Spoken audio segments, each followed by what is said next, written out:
single channel can realize signal-to-noise ratio output, and the operation is convenient. Select noise sum in waveform parameters to make it superimposed. Set the channel parameters and output it.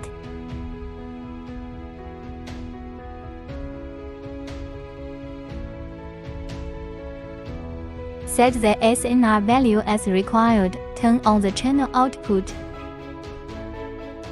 User can get the continuous wave signal with superimposed noise.